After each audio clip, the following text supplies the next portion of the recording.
はい、こんにちは。小豆島の漁師浜優です。今日はですね、なんかタイが釣れてるらしいんで、タイを釣りに行って美味しい朝ごはん作りたいと思います。で、こちらの2杯の船のこっちの船で行くんですけど、こっちの船にはですね、魚群探知機をつけましてる。これで釣れるはずですね。それじゃあやっていきましょう。レッツゴー。はい、じゃあまず船に乗り込んで、よいしょ。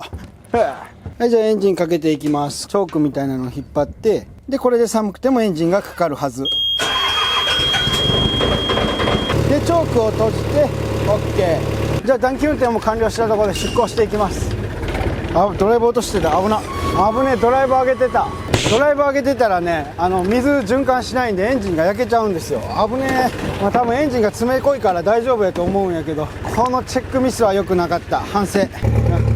水が循環しました。よかったよかった。で、網はですね、この間のこの動画の方でもうドロドロに海苔がなってて、まだ海苔もね腐ってないので、海苔が腐ったらまあ海苔が取れるので、それまでちょっと釣りでもして楽しみつつ稼げたらいいなと思います。ほぼ遊びです今日は。はい、じゃあ沖に向かっていきます。2カ所ぐらい釣れそうなとこあるんで、そこ狙っていきます。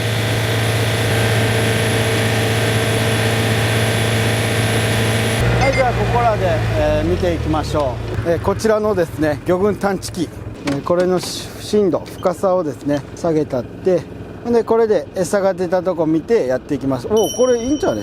やってみようか、もうすぐ。はい、じゃあリールのなんかを外してほんで伸ばします。で使用する仕掛けがですねこちらマダイ仕掛け、この長いんですけどこれやっていきます。500円っていうか末端冷え性だから手詰めて、でこのゴミはねしっかり持って帰るようにプラスチック重りってなってるとこ出して、でこちらに鉛の 25g つけていきます。こんな感じで海の中に落としながら出していきます。この時にねミスるとめちゃくちゃめんどくさいんで、これはしっかりね気ぃつけましょう。風の日とかねこの仕掛けがなんかばらつくから嫌いなんだよね。あんま釣りしないんだけど。で最後の仕掛けが出ましたら、こちらの感動詞ですね、これをドッキングします。よいしょ。これで OK。 じゃあそこの方なんで沈めてやっていきます。あ、沈んだ。あとはもうそこの方でこうやってなんかたゆたゆさすだけです。たゆたゆと。で魚群探知機見てください。そこの方でほらなんか餌みたいなのが見えてます。これが餌なんか何なんかちょっとわからないんですけど、こうやってねそこの方で遊ばします。食うかな。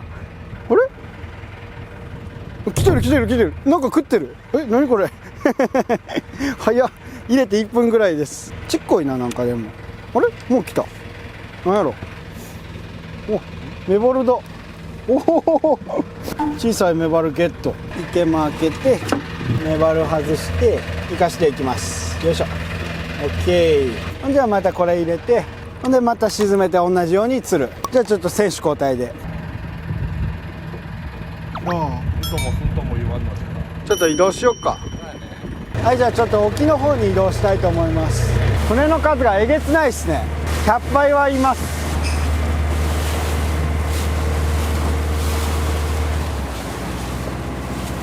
特に何も映ってないんですけど、船が固まってるとこ行けば大体間違いないです知らんけど。魚探は真っ青、真っ青魚探コードブルーですね。これ適当に釣ればみんなおるから釣れるかもね。そうやな。来た。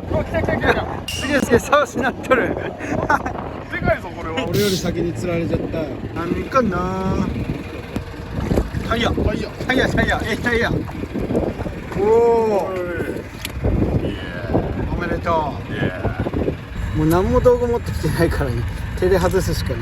外して、こちらの太田くんが釣ったタイ空気抜いて、で池真ん中生かしておきます。いいね、見事。じゃあ選手交代で僕やっていきます。太田くんが言うにはそこからちょっと巻いたぐらいがかかったらしいんで、そこら辺狙ってやっていきます。いや、太田くんが釣って僕は釣らないわけにもいかないんで。どうでしょうか。いや全然食いませんね。さっきのはまぐれだったのか。いやこの辺ちょっといいんが出たんですけど、いやちょっとね太田くんが1匹釣ってからもう全然釣れないんで、また明日再チャレンジしたいと思います。寒すぎて重たんのとちょっと来るんが遅かったんかもしれんね。はい、それで2日目でございます。現在時刻は7時前。もう寒すぎるんでカッパの上下も着てきました。でね、日曜日めちゃくちゃ船がおったんですけど、今日は本当に船がもう一隻も見当たりません。でちょっぴり風も吹いておりますが、今日はね頑張って釣っていきたいと思います。というわけで、早速釣りをやっていきましょう。本当は向こう行きたいんだけど、今日は風吹いてるんでここでやっていきます。じゃあ我が軍最強秘密兵器の魚群探知機をつけます。お、なんか早速これ多分そうかもしれん。そんな気がする。じゃあ早速、探しながらやっていきたいと思います。風が強くて流される。よいしょ。お、船が1人おる。こっちを見ながらどっか行きましたね。でここでちょっと餌を探していきます。ここら辺ほんの少しだけ出てるんで、もうちょっとだけやります。この船ね、スパンカーついてないし、風強いとこやっぱやりにくいんですよ。操船が難しい。いや今日ね風だしも全然映らないんで、一旦帰ってまた夕方来ます。というわけでちょっと回収、撤収、最終報酬、夢の途中。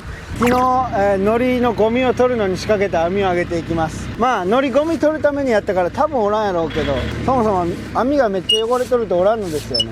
果たして海苔のゴミは取れているのか、魚が取れているかどうかじゃなくて、網から海苔ゴミが取れているのかどうかが重要だから。さあ網が上がってきました。まあこっちはもともとそんな汚れてないからあれなんですけど、問題はこの赤網が終わって白網になったらどうなるかですね。万が一魚がおるかもしれない。でこうやって海苔ついてるとこ振って落としていきます。スズメの涙ほどしか落ちないんですが、スズメの涙見たことないんですけど、いや白網に変わりましたけど、やっぱりすげえ海苔がついたままですね。1週間ぐらいほっとかなあかんのかな。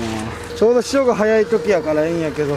はい、じゃあ網が繰り終わりました。結局ね海苔もほとんど、3分の1ぐらいは取れてるかなって感じで、一応魚も取れました。まずこちらのヒラメちゃんですね。それからボラガリガリです。であとカレイが2枚とガシラ、それから巨大ナマコが2つ。お金になると言ったらこれぐらいですかね。じゃあ帰って夕方多分鳴くと思うんで、夕方再チャレンジします。はい、夕方になって3度目の正直ということで、いつものしゃぶり尽くしている無人島にやってきました。果たして魚はかかっている、取れるのか釣れるのか。餌っぽいものが見えたんでここらでやってみます。釣れるんじゃね、釣れるんじゃね、急げ急げ。でも結局釣りってさ、時間帯とか潮とかもあるからな。こんなしてる間にも流れてるんですよね。大体の場所を覚えとかんと。よし、場所がわからん。さっきまで出よった場所がわからん。まあ適当に流すか。そうやね、そのうち出るとこに行くでしょ。3度目の正直。今日は2時間粘るから、ずっとで30分ずつしか粘ってなかったんで。釣りの才能がないわ。この間の釣り堀で自信がついたのにな。天然と釣り堀はやっぱ違いますね。だからこそのこの釣れた時の楽しさっていうのはまた嬉しさ、それはまたひとしおなんじゃないでしょうか。はい、じゃあちょっと場所移動してみました。吉と出るか京と出るか。ボケットね、釣りしてたらなんと食いました。うおー、マジか。もうでかいでかい、結構引くよる引くよる。鈴木かな。おお、1時間粘って貝がありましたね。結構でかい。あ、もう来たわ。何が出るかな。なるか。お、鈴木や。よいしょ。おい、やれー。粘った甲斐があったね。あったね。もう帰ろうかやったもんな。やっぱ磯回りの鈴木はちょっと超えておりますね。よし、これを池間の中へ生かします。よっしゃ。じゃあガンガン釣っていこう。はい、であれから1時間ぐらい粘ったんですけど、もう釣れないのでちょっと網やります。全然やる気なかったんですけど、魚探にやっぱ餌を釣っとったらこうやりたくなるのが漁師の差がということで、ちょっとやってちょっと待機してすぐ上げて帰ります。おー、やっぱ潮が早いからすぐ流れてるね。さっき餌が映っとったとこはどこかな。なんでか網入れ始めたら餌が映らないという。餌はどこ行った。はい、じゃあ大体半分ぐらいやって、これでちょっと置いておきます。10分ぐらい置いて食ってみましょう。10分超えじゃーん。はい、じゃあ5分ぐらい経ったんで網を上げていきたいと思います。果たして魚はかかっているのでしょうか。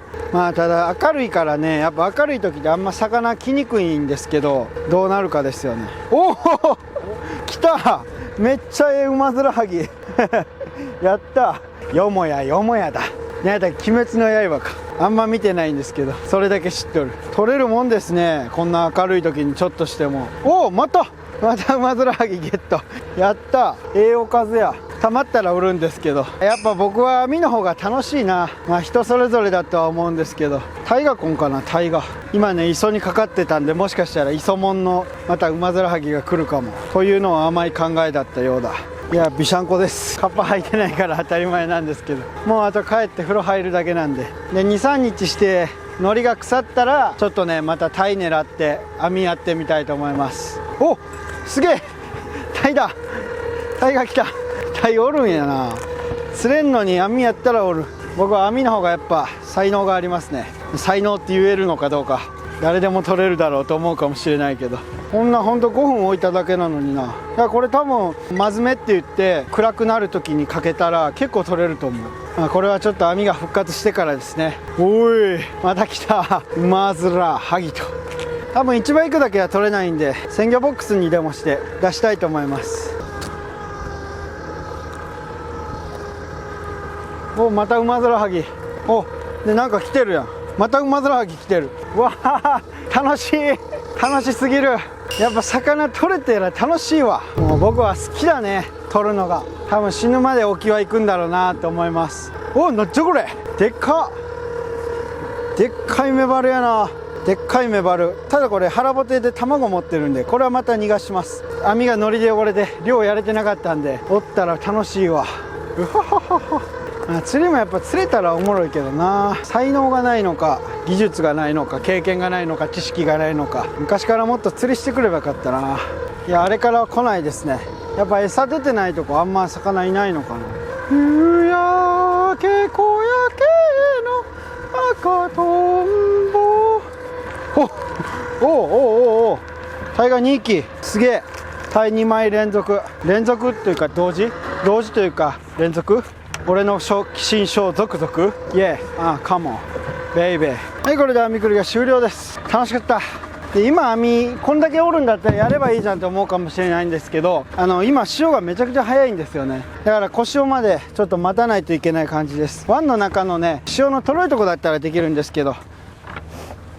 はい、じゃあこれだけの魚が取れました。外していきます。1匹だけ見ていきましょうか。タイちゃんですね。じゃあ1匹だけ見ていきましょうか。タイちゃん外して、でこの子はもう 3.5 寸で抜けるぐらいの小さいタイなので、目合いから抜いてタイですね。で空気抜いてあげて、これが詰まってますね。詰まってる時は掃除です。よし、オッケー。タイの味がします。で抜いてあげて、こちらの2匹は逃がしてあげましょう。小さいから。はい、でウマヅラ5匹とタイが1匹、それからメバルでっかいですね。ただこれはさようならと。卵いっぱい産んで帰っておいで。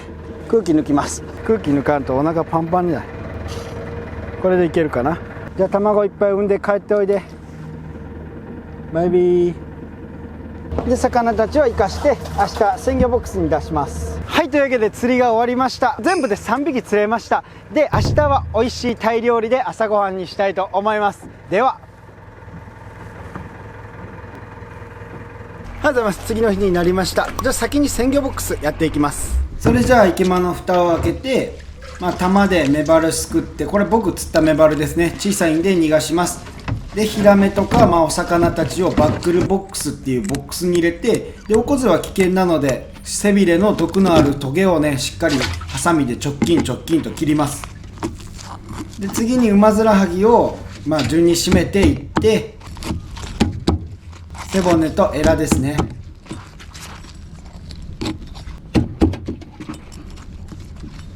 で流水血抜きでございます。で次にこちら非常に痩せてるチヌ、こちらは逃がしておきましょう。でタイは締めて脳天締めですね。でエラんとこ切って尻尾も切る。でヒラメももう頭口落として、で尻尾も切る。で流水血抜きでジャバジャバと。じゃあ最後に神経抜きをしていきます。背骨の上側のとこの神経の穴ですね。そこに棒を突っ込んであれします。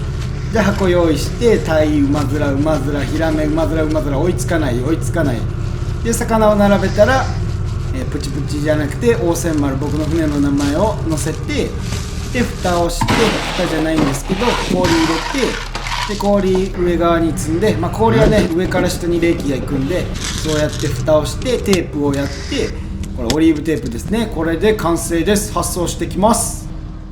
はい、というわけで鮮魚ボックスできましたんで、美味しいタイ朝ごはんを作っていきたいと思います。はい、じゃあまず池間からタイを出して、元気にイカ取りますね。うわ、そーっとグレートティーチャー鬼塚ですね。でタイを締めていきます。で足で押さえるってやり方もあるんですけど、こうやって折ってあげて締めるとそんな暴れないというね。でこの脳天締めですぐ食べるんだったら無理に神経抜きは必要ありません。で次にこの背骨とエラ、この背骨の下をエラの膜を切って入れて包丁切ってあげる。じゃあこう血が出ますね。で尻尾の方軽く鱗剥いで包丁のかかとでトントンと、これで OK で水の中で血抜きします。血はやっぱ抜いとった方がいいですね、すぐ食べるにしても。はい、で血が抜けたら OK ですね。じゃあ冬の美味しいマダイを持って帰ります。2月が一番うまいと僕は思うね。はい、というわけでタイを持って帰ってきました。こちら太田くんが釣りで釣った天然マダイです。場所がちょっと悪いんでそんな超えてはいないですね。で今日はこちらのタイを使って朝に最高な究極のタイ茶漬けを作っていきたいと思います。それじゃあやっていきましょう。レッツゴー。はい、じゃあまずタイの鱗を取っていきます。もう普通にいつものね感じなんでパーッといきましょう。パーッと片面もう頭の際まで取って、ほんで裏返して反対も取っていきます。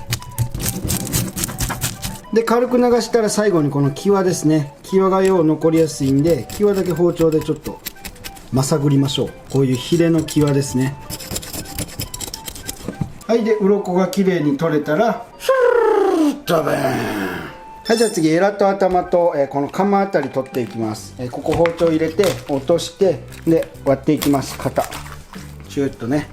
で次エラじゃないわ、エラだ。エラをこうやって落として取って、でお腹の中こちら開けて、でもうこのエラ口、残ったエラ口きれいに取ります。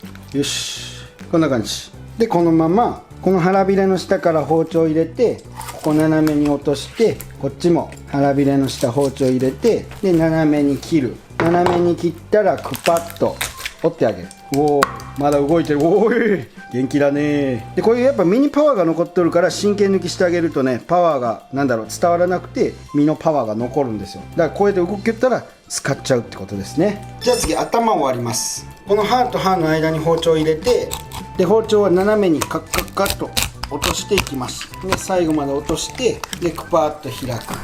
こんな感じでこの真ん中を包丁で落としていってあげましょう。よいしょ、 OK。 で心臓がまだ動いてますね。ドクンドクンと。こちらの心臓を取って、まだ動いてる心臓をいただきます。甘い、うまい。心臓ってうまいんですよ、甘くて。で続きをやっていきます。タイのここの骨のとこですね、ここ包丁で切れ込み入れて、でこちらのお腹をある程度きれいに洗ったら、はい、じゃあ3枚におろしていきます。今日はね腹の方から入れていきます。このヒレの中、ここ包丁入れていって、で大体2等で、ちょっと調子乗ろうとしたらちょっとミスったねで次背中側、あれ鱗きれいに取ったのにな、きれいに取れてねえよ。で包丁で中まで入ったら通して、でシャッシャッシャッと、でこっちシュッと OK。ちょっとお腹側ミスったけど、これは食べれば大丈夫。美味しい。じゃあ次反対側やっていきます。こっちがね俺あんま好かんのよね。なるべくギリギリ包丁入れていこうかな。で起こして見ながら、よいしょ、見ながら中まで包丁を入れていく。で返して切れ込み、包丁入れていきます。でソーリーそういう時は身を押さえてこう OK。 でこちらの骨今回使いますのでこのまま置いとってください。でこちらも使いますので、もうここら辺で切ってトントントントントントントントン OK。で次腹骨取っていきます。で腹骨の方もね使いますので、ちょっとねよけめに取っても大丈夫。失敗したからじゃいってるからじゃないですから、これで OK。 で反対も同じように腹骨を取っていきました。 OK。 で次この真ん中の血合い骨、こちらも取りますが、血合い骨もね出し取りに使うんで置いといてください。よいしょ。でもう1匹も同じように包丁を入れて、で真ん中ピロピロピロピロピロ。はい、そしたらば皮付きのままちょっと切ります。今日はこれを使います。せっかくだからもうちょっと使います。よいしょ。でここにいつものおばあちゃんパッパッパッパッパできた。でトースターに並べて、で軽く焼いていきます。これで OK。 はい、で次先ほどのガラたちをもう全部このボウルの中に入れます。これで OK。 はい、でケトルのスイッチ入れて、沸騰したお湯を中に入れます。ほんまは先に塩とかもした方がいいとか言うんですけど、ちょっと今回はしょります。鱗とか取りながら移していきます。これ今回だしなんでそんなごっつ綺麗には取らなくても大丈夫。今日はね僕の動画で何回かやったコツ茶を作っていきます。言うたら骨のお茶ですね。これを入れることによってよりね鯛の味が引き立つというか、タイタイしくなるタイタニックです。 OK。 そしたらこれを湯の中に入れていきます。でちょっくらだしを取る。はい、待ってる間にしそと、もう売り切れてるかもしれないんですが、浜湯の焼き海苔を使って刻んでおきます。やっぱ海苔とかしそ入れた方がこうアクセントというかあれだよね、香りもあるし、いい感じにパリパリと折って、で半分は食べる。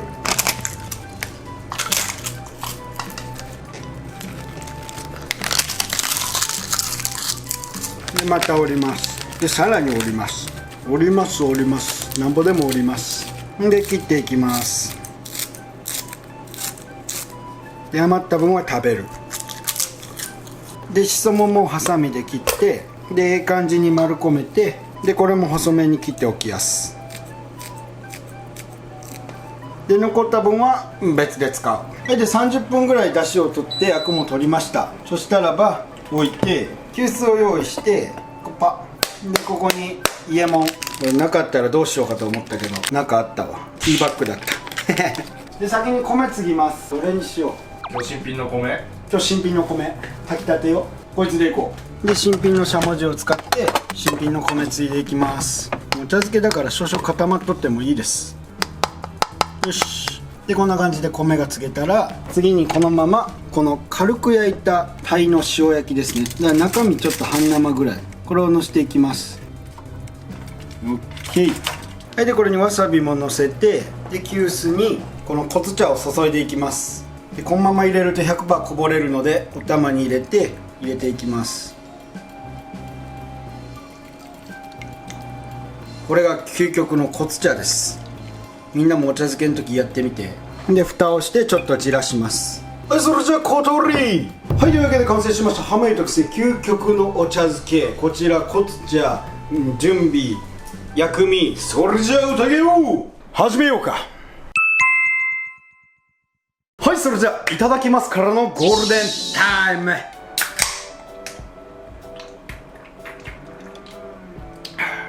はい、それじゃあお茶漬けに究極のこつ茶を注いでいきます。でここに海苔でしそとごまを散らして、はい、というわけで完成浜湯特製究極の鯛わさび茶漬け。いただきます。はい、じゃあ鯛の身をほぐしてあげます。うわで適度に火入れとるからやっぱほぐれやすいですね。最後のお湯でしっかり火が入ります。じゃあいただきます。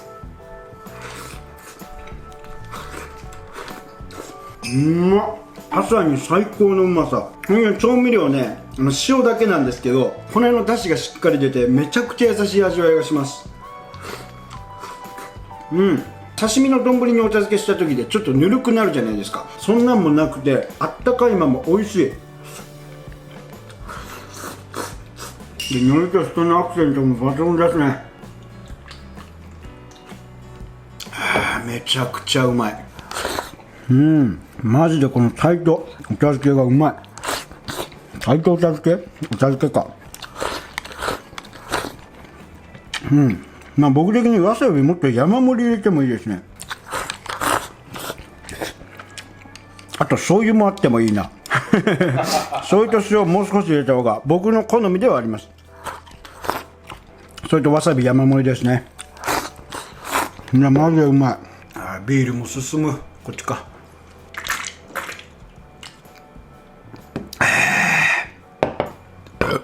ぜひ皆さんやるときはね、少しだけ醤油も足してみてください。それではあとはゆるりと。ごちそうさまでした。はい、というわけで皆さん本日もご視聴ありがとうございました。いや、釣りはね、やっぱあんま釣れなかったわ。もっと入れ食いのつもりだったんですけれども、実際ね、鯛茶漬けめちゃくちゃ美味しいものとなっております。鯛だけじゃなくヒラメとかね、鳥はどうだろう。まあ何でもできると思いますので、ぜひ茶漬けするときはコツ茶を作ってやってみてください。本日もご視聴ありがとうございました。それではまたお会いしましょう。See you next time. バイバイ。